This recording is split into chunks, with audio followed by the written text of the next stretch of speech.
Здраво на сите! По кратката пауза се враќаме во 81-та епизода на Вестите за млади Шорткат. Јас сум Гоше и денеска ќе ве запознам со најважните вести и настани што ја одбележа изминатава недела. Почнуваме веднаш, следете не.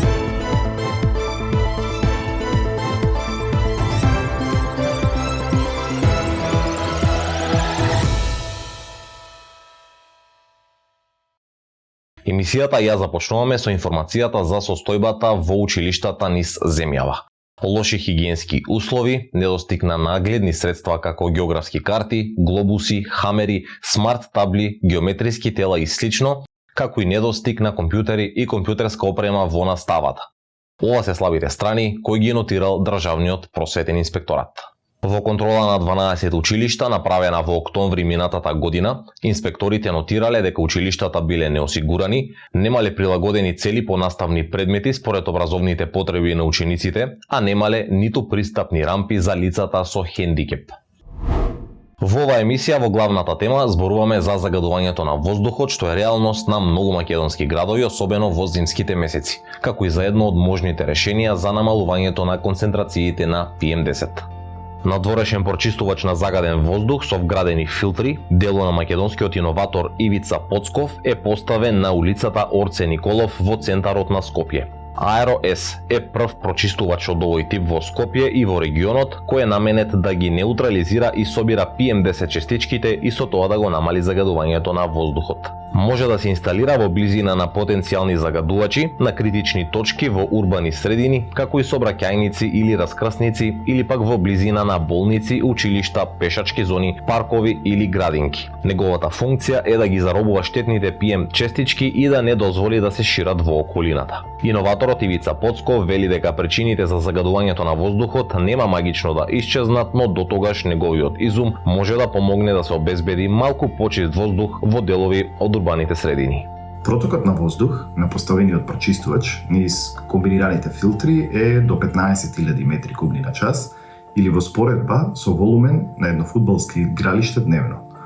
Во зависност од типот на загадувач и степенот на загадување, ако се инсталираат соодветен број на аеро-С уреди, и на таа зона може да се намали загадувањето од 30 до 70%. Частичките ќе бидат задржани во уредот, без разлика дали се работи за раскрсница, пешачка зона или училиште. Во Скопје има неколку крстосници кои се жешки точки и каде што секојдневно поминуваат над 60.000 возила. Доколку би се инсталирале аеро-С филтри на овие места, Поцков вели дека би можело да се неутрализира ширењето на частичките до 40%.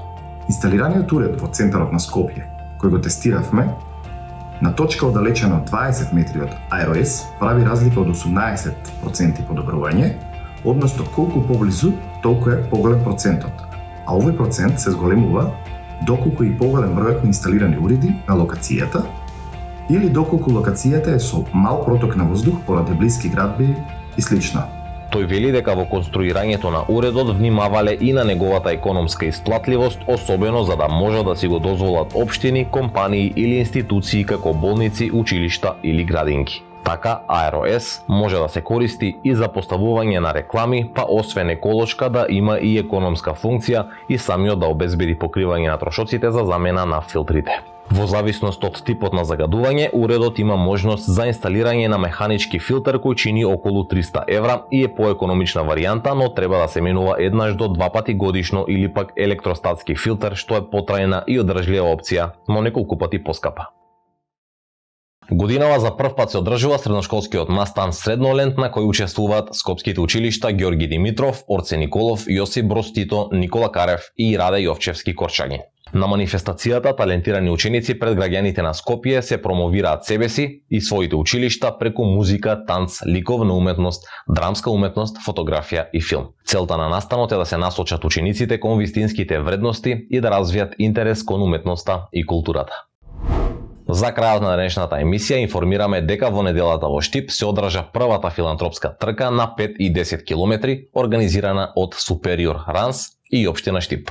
Билјана Кираџиева и Анастасија Ристова ги освоија првите места во категоријата за жени, додека Димитар Петровски го освои првото место во трката од 5 километри, а Дарио Ивановски во трката од 10 километри. Присутните имаа можност и да донираат за две иницијативи предложени од граѓаните во рамки на проектот Направи разлика, финансиран од USAID, кој ќе го подобрат животот на децата со посебни потреби и младите во општината. Тоа беше се за денешната епизода на Шорткат. Ви благодариме што бевте со нас. Пишете ни на Instagram и TikTok за каква било сугестија или предлог и не заборавајте до следниот четврток да ја читате рубриката CTRLZ на meta.mk.